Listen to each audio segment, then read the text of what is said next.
It's New Year's Day in 1915 in the New South Wales town of Broken Hill.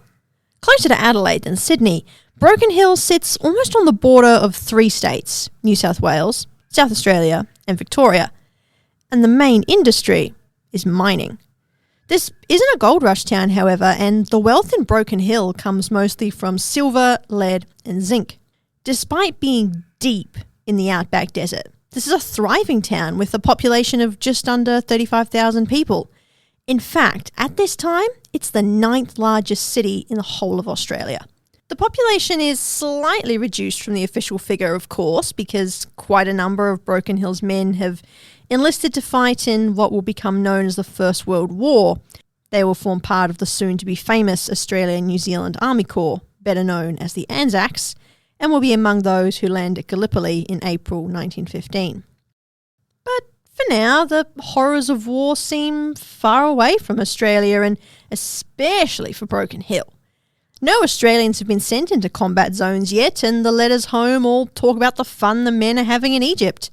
The war is not totally absent, and there's an uncomfortable undercurrent lurking in the town, although no one wants to say anything about it. Despite the much-supported White Australia policy, Broken Hill is home to a large population of cameleers and their families, most of who hail from India, Persia and Afghanistan. Regardless of where they're from, they're all called Afghans by the Anglo-Australian population of Broken Hill, however. They've been here since the mid-19th century, and their camel trains form an essential part of Broken Hill's industry.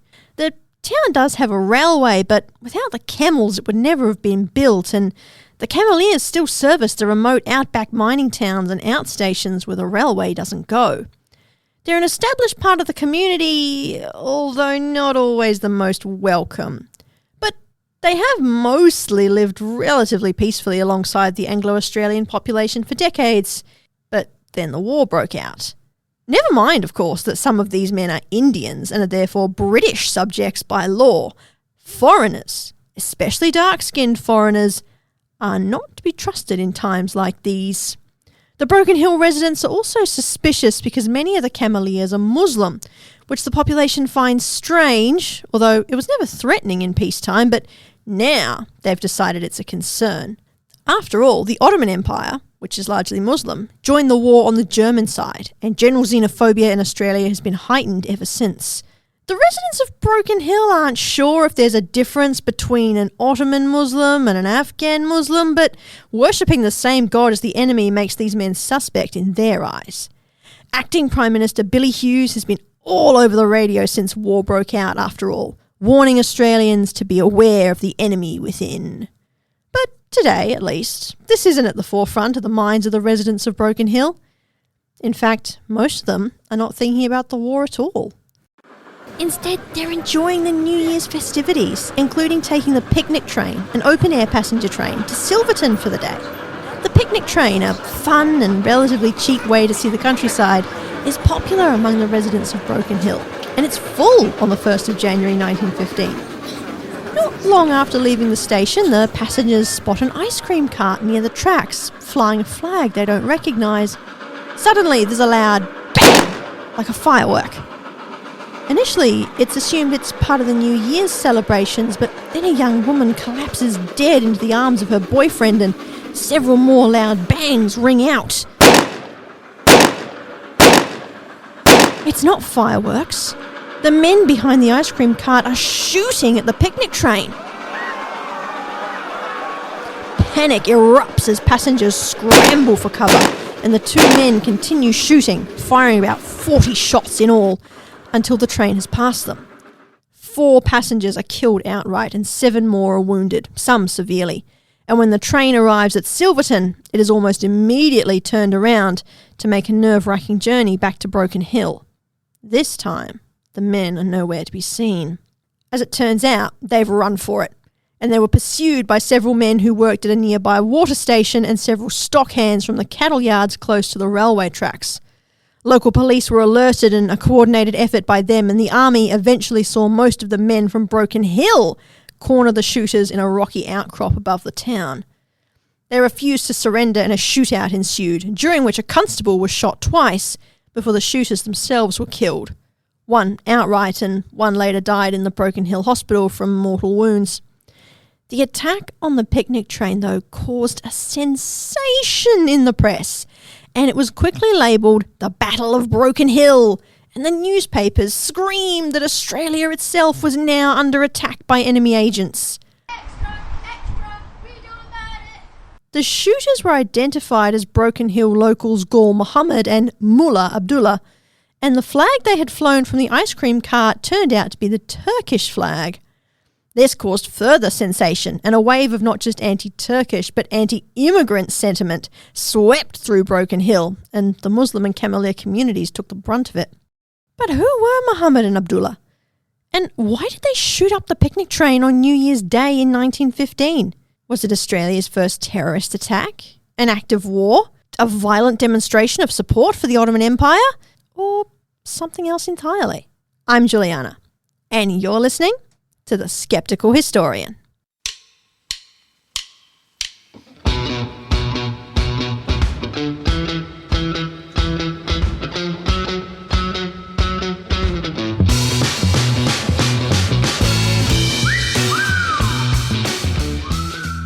Hello, fellow skeptics, and welcome back to another season of The Skeptical Historian. I'm so excited you've chosen to join me once again. My thesis is over, finished, done, and submitted.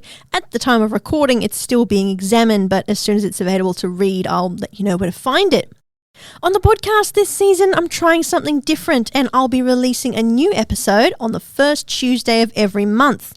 So after this episode, we'll talk again on the 4th of February. As always, I'm open to feedback, so let me know how you find the new schedule, and remember to check out my website and follow me on Instagram and LinkedIn for further updates.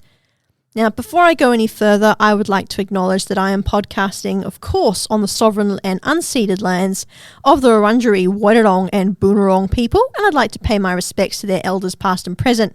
Shout out also to Studio 4 at the State Library of Victoria, where this episode is being recorded. For more information or to book the studio yourself, please head to www.slv.vic.gov.au.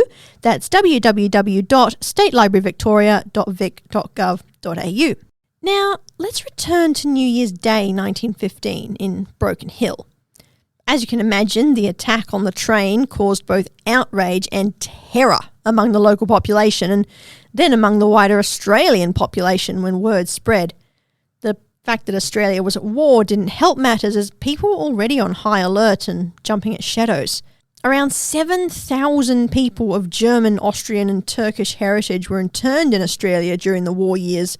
Many of them had been born in this country, and among them were 700 naturalised citizens. The cameleer communities of outback Australia were already treated as outsiders due to the colour of their skin, their language and their clothing, cultures and traditions, and also the fact that many of them were Muslims. As I mentioned in the immersion, they were a common sight in outback communities like Broken Hill, and they were essential for these communities, but they weren't always treated with the respect or the dignity that they deserved. These communities often stuck together both for protection and companionship, and their lifestyle was centred around the mosque, the camel yards and their homes, from which many also ran stores and other small businesses. Like the majority of the Anglo-Australian population in Broken Hill, most of the cameleer population were law-abiding, but that didn't stop the Anglo-Australians assuming they were all criminals, and anything that went wrong in the area was likely to be blamed on the cameleers. The two shooters, Mohammed and Abdullah, had been camel drivers, although by 1915, with the camel transport business in serious decline due to ongoing railway expansion, they had been forced to move into other industries. By this time, they were angry, embittered, middle-aged men living in poverty, and both were dependent on drugs, something we'll get into in a moment. But were they terrorists? The picnic train attack is sometimes described as Australia's first terrorist attack, but terrorism is one of those words which gets thrown around a lot these days, and defining it has proved a bone of contention. Each country's definition of terrorism is slightly different, but in Australia, terrorism is defined as follows. Terrorism in Commonwealth law is defined as an act or threat that is intended to advance a political, ideological and religious cause, and coerce or intimidate an Australian or foreign government or the public or section of the public, including foreign public. The conduct falls within the definition if it causes serious physical harm to a person or serious damage to property, causes death or endangers a person's life, creates a serious risk to the health and safety of the public or section of the public, or seriously interferes, disrupts or destroys an electronic information, telecommunications or financial system, or an electronic system used for the delivery of essential government services used for or by an essential public utility or transport system. In simple terms, for a violent act to be deemed a terrorist attack, the perpetrator must have a political, ideological or religious motive behind their actions and to have acted with the intention of threatening the state or forcing the state to do something. If these two conditions are not met, even if people are harmed or killed or essential systems are destroyed, it's not terrorism. Let's use a hypothetical example to demonstrate this. Let's imagine someone called, Person B. And let's imagine that Person B obtains a large quantity of explosives and blows up the Royal Australian Mint one night. When they're caught by the Australian Federal Police, because you can bet your bottom dollar the AFP would be all over that, Person B says they did it because they thought it would be cool to see money rain from the skies. Now, while Person B's actions resulted in the destruction of infrastructure essential to Australia's financial systems, created a serious risk to the health and safety of the public, for interest the Mint is in a residential area close to a hospital and a school, they endangered people's lives and they've no doubt killed people because there would have been security personnel working on site that night. This scenario would not be terrorism. Person B had no political, ideological or religious motivation to blow up the Mint, and they weren't trying to force the Australian government to do something or to intimidate the government itself. Now, the unfortunate Person B in this hypothetical would undoubtedly have undergone pretty serious psychological examination before they went to court to ensure they were fit to plead given their unusual motivation, and they would have had lots of time to reflect on the stupidity of their actions given they'd spend the rest of their life in jail. And yes, I do know this is a ridiculous example, but it illustrates the subtleties that exist in the legal definition of terrorism. If we switch up our example and say Person B is a member of a group devoted to the downfall of capitalism, and they blow up the Mint in pursuit of this ideology and to try and force the Australian government to cease minting money, then that would be a terrorist attack. Now, Person B is still going to be caught by the AFP in this scenario, and they're still going to spend the rest of their life in prison. But you do see the difference. It's the motivation and intent that makes an act terrorism, not the act itself. By definition, terrorism will always involve violence and or the threat of violence. But a violent act, even if it results in mass casualties, will not always be terrorism. I should also jump in here and say don't be Person B, and definitely don't blow up the Royal Australian Mint. In fact, don't blow up any building actually, it's a really bad idea. Instead, you should go and visit the Mint. I've been twice and I highly recommend it. And check out the amazing history of currency in this country, from rum, yes, as in the alcohol rum, to today's electronic money systems. And make sure you go and wave at Titan the robot too. If he's not busy, he'll wave back and do a little dance for you. But back to terrorism and its definition and what this definition means for the 1915 picnic train attack. There is no doubt that Mohammed and Abdullah's actions meet some of the criteria for terrorism. They caused serious physical harm to multiple people. They caused the death of 4 individuals and endangered the lives of hundreds more. And they created a serious risk to the health and safety of a section of the public.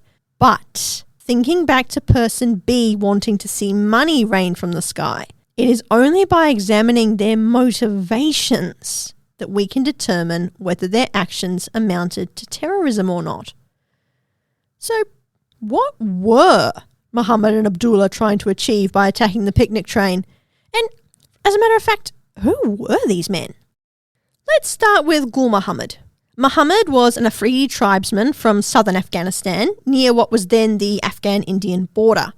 He first came to Australia as a young man, precisely when is unclear, and worked as a cameleer before leaving and briefly settling somewhere in the Ottoman Empire, where he enlisted in the Turkish army.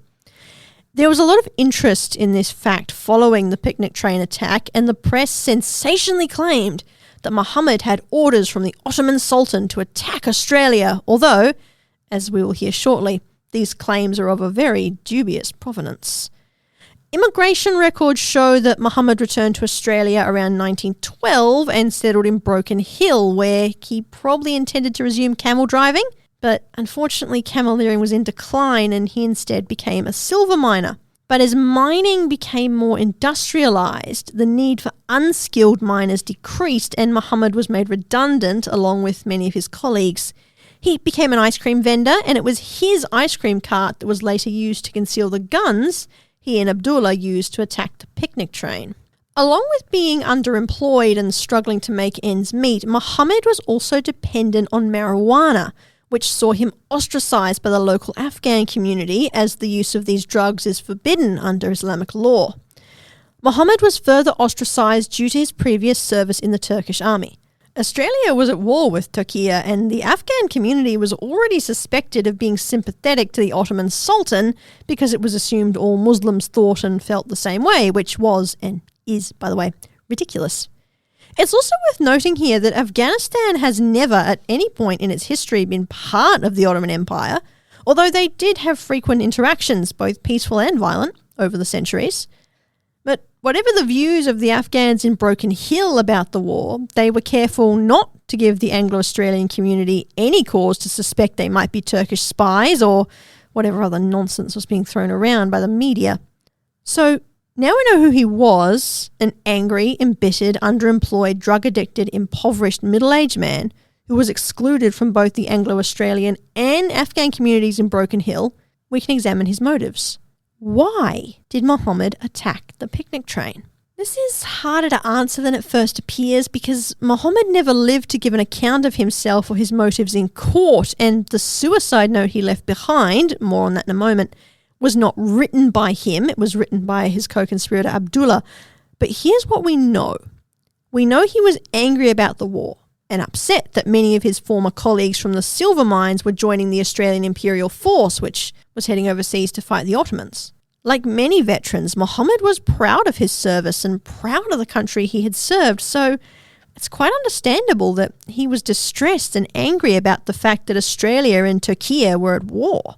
Yet, this doesn't make Muhammad unique. Lots of people in Australia from a variety of backgrounds were angry about the war, although the Anglo-Australian focus was more Eurocentric. While the press derided those who spoke out against the war as pro-German, anti-British traitors, many Anglo-Australians who expressed anti-war sentiment took the position that going to France to fight Germany because the Archduke of Austria had been assassinated in Serbia was ridiculous, and that Australia had no obligation to support Britain's folly. As they pointed out, we were a dominion in 1915, not a dependent colony.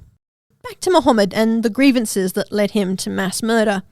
While he was angry about the war, was this really enough to drive him to commit this atrocity? Of course, I recognise that atrocities are not logical, but what evidence is there that Muhammad believed he was striking a blow for the Ottoman Empire by attacking a train full of picnicking civilians? If Muhammad wanted to interrupt Australia's war effort, there was an army recruiting station in Broken Hill he could have targeted, or he could have shot up one of the drills or parades which were frequent in the town at this time. The fact that he and Abdullah raised the Turkish flag from the ice cream cart just before they opened fire is often pointed to by proponents of the terrorist attack theory, but we need to be careful of assigning meaning to the flag beyond what we already know about Muhammad's deep sense of loyalty to Turkey and the Ottoman Empire. Those claiming terrorism also point to the suicide note found on Muhammad's body after he was killed. In it, he said he was acting on orders from the Sultan and that he had to kill Australians. Now, let's clear something up first of all. There were no orders from the Sultan found on Muhammad's body. There were claims that he had sent a letter to the Interior Minister in Istanbul requesting to re-enlist, but if this letter ever was sent, it's never been found since, and Muhammad was illiterate.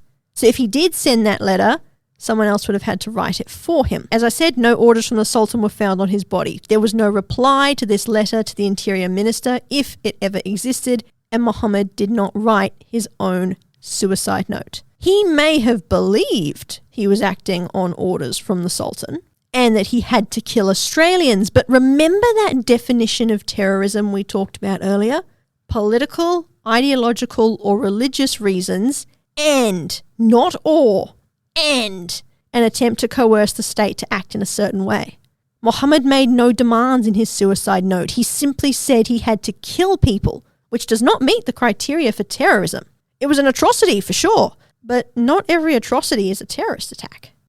Now let's consider Mohammed's co-conspirator, Mullah Abdullah. Firstly, we need to clear up something very important. A mullah in the Islamic faith is a religious leader who often occupies a position of influence in the community. Abdullah was not such a person, and it's likely that Mullah was a nickname.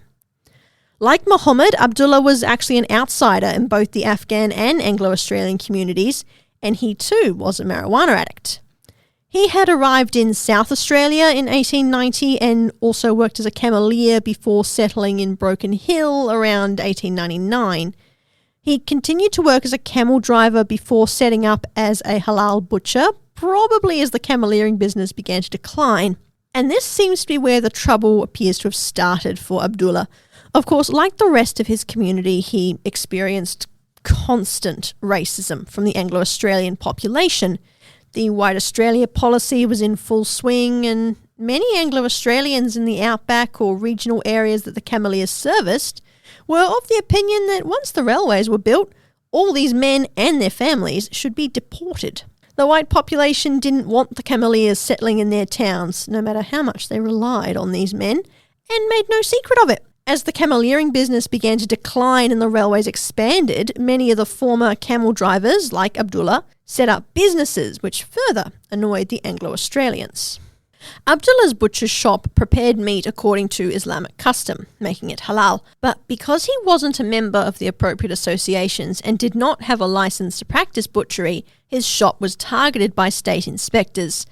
Now, we need to know that because Abdullah was not a white man, he was not eligible to join these associations or to obtain a required license, and he was twice fined heavily by Broken Hill's sanitation inspector for killing meat in an unsanitary environment. But because Afghan businesses were often the targets of overzealous state officials at this time, who were liable to issue massive fines for small infractions, or for no infraction at all, it is hard to say with certainty if there were any legitimate health concerns about Abdullah's butcher shop.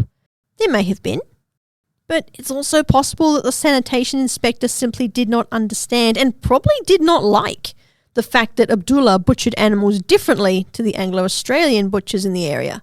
Every aspect of the religious practices of the Afghan community was considered suspect by the white population of Broken Hill, and especially in wartime, no allowances would be made for them. Further compounding Abdullah's troubles is evidence that he may have had a disability which caused him chronic pain and made it difficult to walk. As any modern-day chronic pain sufferer will tell you, chronic pain has a major impact on every aspect of life, even with all the modern advances in pain relief. So I can't imagine what it must have been like in the early 20th century, long before many of these inventions existed.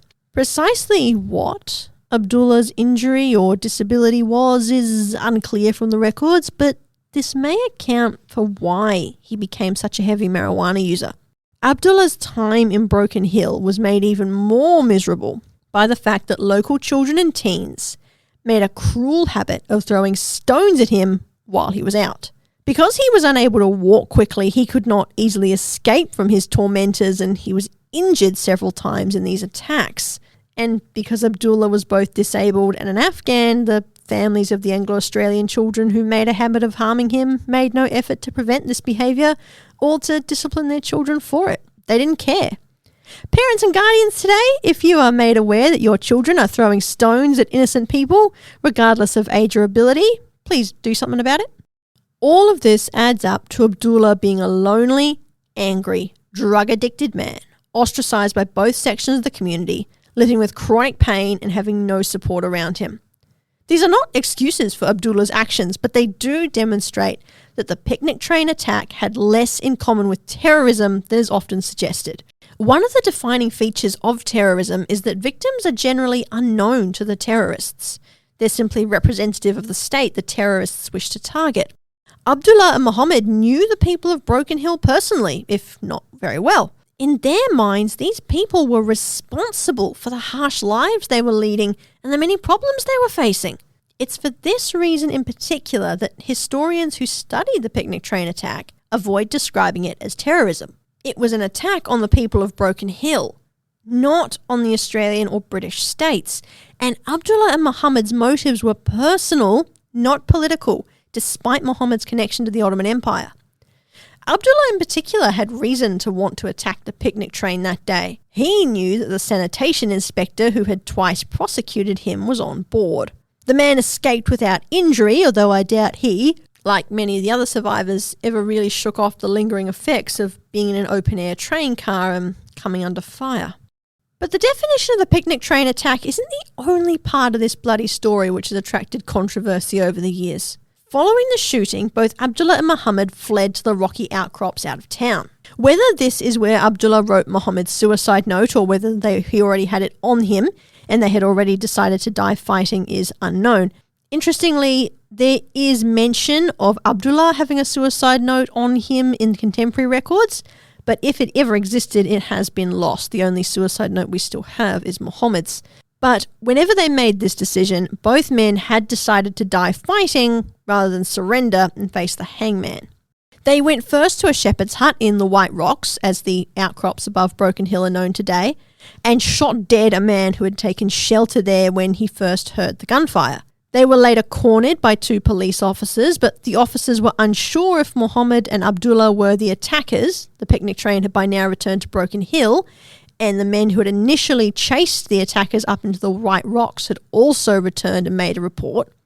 So the police fired over their heads rather than at them. Mohammed and Abdullah fired back at the police and wounded a constable before moving further into the rocks. The officers went back to Broken Hill and asked for backup from the army, and the soldiers stationed there, many of who were recently enlisted locals, responded with a literal vengeance. The soldiers were quickly joined by almost every able-bodied Anglo-Australian man with access to a gun in Broken Hill, and Abdullah and Mohammed were later killed in the resulting shootout. This incident became known as the Battle of Broken Hill in the Australian press and is still claimed by some today as the only battle of World War I to take place on Australian soil. The basis for this claim seems to come from the fact that the majority of the armed men who tracked down and engaged in a gunfight with Abdullah and Mohammed were soldiers, but we need to exercise caution here. The New South Wales Police Force was well established by 1915 and was the primary law enforcement body in the state, but policing was still a very different thing in the early 20th century to what it is now. Because Broken Hill, despite its isolation, was and is relatively large, there was a permanent police presence there in 1915, but at this time, police dealt with everything from minor neighbourhood disputes to assaults and robberies and everything in between. There were no separate divisions either. These men did everything that in a modern police force is divided up between multiple specially trained units. When they came across a situation they were not equipped to handle, such as the picnic train attack, their only option was to call upon the military for assistance. There were no specialist tactical police in 1915, so the army fulfilled this role until laws which clearly separated military and civil jurisdiction were passed following World War II and specialist police units started to appear. The presence of the army during civil unrest in the early 20th century does not automatically mean it was a military action. But there's another claim that gets made about this, a claim that the so-called Battle of Broken Hill between Mohammed and Abdullah and all the gun-wielding men of the town was an engagement between the Australian and Turkish militaries. This argument was first made in the aftermath of the picnic train attack when the Sydney-based Bulletin newspaper published a spoof piece claiming that the Germans were behind the picnic train attack. According to the Bulletin's spoof piece, the intelligence arm of the German military had snuck Turkish soldiers into Australia, spirited them up to Broken Hill, and they had then opened fire on the picnic train. 40 people had been killed and 70 men injured, 10 times the real figures. But the Turkish army had only lost 2 combatants. The piece was described as satire by the newspaper, and it was horrifically xenophobic. Understandably, the picnic train attack caused a lot of fear among the population of Australia, and quite a few papers used it to drum up anti-Turkish sentiment and suggest that a Turkish-German invasion of Australia was both likely and imminent. Now, the newspapers knew perfectly well that this was only slightly more likely than the population of Australia waking up the next morning and seeing dinosaurs stroll past their windows, but they printed it nonetheless. The Bulletin thought these claims were nonsense and sought to show just how utterly silly the idea of an invasion, taking place from Broken Hill no less, of Australia by the Germans or the Turks was. Publishing satire about a recent atrocity is always a risky business. But publishing satire about a recent atrocity during a war is just plain stupid. To make things worse, the Bulletin's piece was picked up by other newspapers around the country and used to stir up fear and xenophobia in an already very afraid and xenophobic population. Many of the newspapers who reprinted the Bulletin's satire piece did not check their facts before publishing, and the Bulletin didn't correct them either. Now, the Bulletin alone is not responsible for misleading the public into believing that Mohammed and Abdullah were Turkish combatants, but the media as a whole in 1915 were pretty fast and loose with the truth. The fact that both men were already thoroughly disliked in Broken Hill meant there were queues of people willing to badmouth them to the media, and the fact that Mohammed had previously served with the Ottoman army only added fuel to the flames. But when he opened fire on that train, along with Abdullah, Mohammed was not a Turkish combatant. He was not acting on behalf of the Turkish army. And as for Abdullah, he had no connections to Turkey and wanted to kill the health inspector he knew was on the train and punish the people of Broken Hill for their appalling treatment of him. Neither man was an enemy serviceman. This important point has been lost on those who claim that the shootout which killed Mohammed and Abdullah was somehow a front or a battle in the First World War. For the picnic train attack and the events which followed to have been a battle in that sense, Mohammed and Abdullah would have had to have been enemy combatants, which they were not, acting under orders from their army when they opened fire, which again they were not, because they were not members of an enemy army. It's also worth pointing out that on the Australian side, while the army was involved, the operation to find and catch Mohammed and Abdullah, which eventually led to their deaths, was conducted by civil authorities. The police were in charge and the army provided support at their request, as I've already explained. The picnic train attack and the following gunfight happened at the same time as World War I, but so did lots of other violent incidents entirely unconnected to the war. Just because a war is ongoing does not mean that all acts of violence which take place at the same time are linked to it. It's also worth pointing out that if Mohammed had not been connected to the Turkish army, there would have been no attempt to suggest that the picnic train attack and the gunfight which killed the pair were acts of war. And the picnic train attack was not an act of war. And as I've already stated, it wasn't a terrorist attack either. It was a revenge attack against Broken Hill, a mass murder carried out by two angry, drug-addicted men who blamed the community for their respective issues and decided to respond violently. Racism and xenophobia, already rampant in Australia, had been further heightened by the outbreak of war, and the men's ethnicity was used to present the murders as something they were not. This was not an attack on Australia by foreign combatants, but an attack on the people of Broken Hill by two men with personal grievances that they took out on that community. Now, this makes it no less tragic or senseless, and I think the desire to try and frame it as an act of war or a terrorist attack comes from the fact that when people are killed in senseless tragedies, especially in senseless, violent tragedies, we want to look for meaning. World War I is a good example of a senseless tragedy. There was no reason, none whatsoever, for the war to get as big as it did, or for the majority of countries who threw their young men to the mincing machines of Europe and the Middle East to do so. Yet the nations who were involved in that conflict, Australia among them, created stories and myths to justify why their people died and what it was they died for. The picnic train attack is this on a smaller scale. It is comforting to believe that innocent people aren't just killed by angry men with guns. It feels better to believe that the picnic train attack victims were targeted by enemy combatants because they were Australians, but this just isn't true. We don't want to believe as human beings that bad things can just happen, that someone else's decision can radically and fundamentally change our lives for the worse. But anyone who has ever watched a disaster show or heard anyone talking about a life-changing accident will have undoubtedly heard this phrase or a version of it. Started out like any other day. New Year's Day 1915 started exactly the same way for everyone who got on the picnic train. The sun was shining. They were excited for their day out. And quite a few of them would have been nursing hangovers after spending New Year's Eve carousing with friends and family. They didn't know what was about to happen. Mohamed and Abdullah were murderers, but they weren't terrorists. They wanted revenge on the people of Broken Hill. This was their personal attack. They had a vendetta. That it was not war or terrorism makes it no less horrific, and nor does it diminish the impact of their crime after they were killed. Mohamed and Abdullah were quietly buried in an unmarked grave underneath a police storehouse in Broken Hill. Originally, police had paid a gravedigger to bury them in the Muslim section of the Broken Hill cemetery, but the Afghan and Muslim community did not want the men buried there. The police knew this because they told the gravedigger to dig at night and ensure that the grave was filled and covered by morning, so no one would know Mohamed and Abdullah had been buried there. The Islamic community in Broken Hill were smarter than the police gave them credit for, and they suspected something like this might occur and were watching the cemetery. They stopped the gravedigger, and the bodies were taken back to the police station.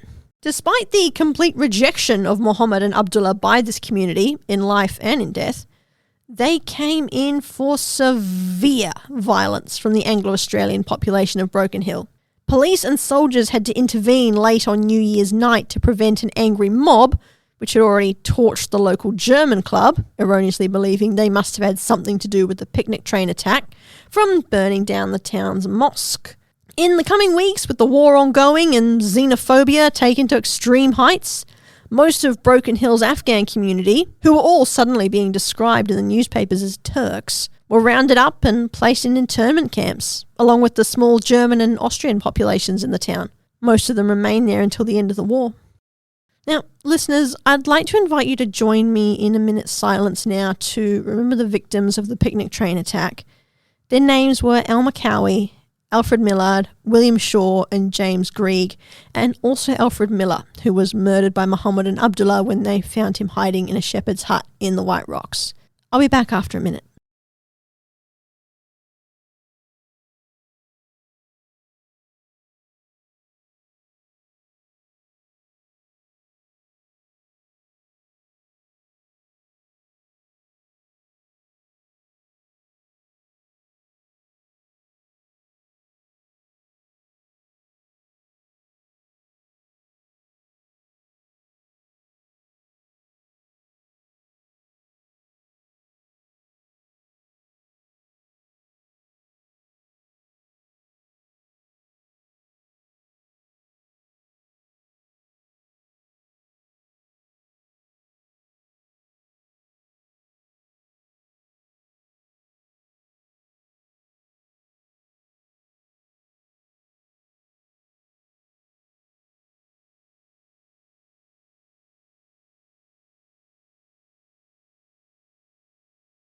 Thank you, listeners.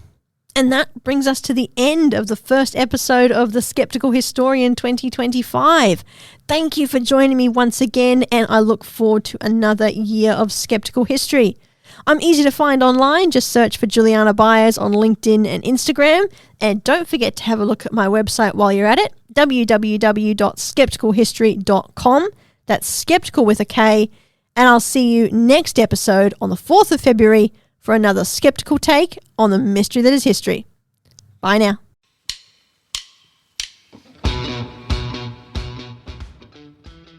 The Skeptical Historian is researched, produced and hosted by me, Juliana Byers. You can find a full list of resources used in my research by going to my rss.com podcast page, clicking on the relevant episode, opening the transcript and scrolling down to find the sources. That's rss.com/podcasts/the-skeptical-historian. Sound effects are by Adobe Creative Cloud, Pixabay and Epidemic Sound, used under the appropriate license. The music track The Whistle Funk by Telsonic was also used appropriately. Podcast hosting is by rss.com. See you next time, skeptics.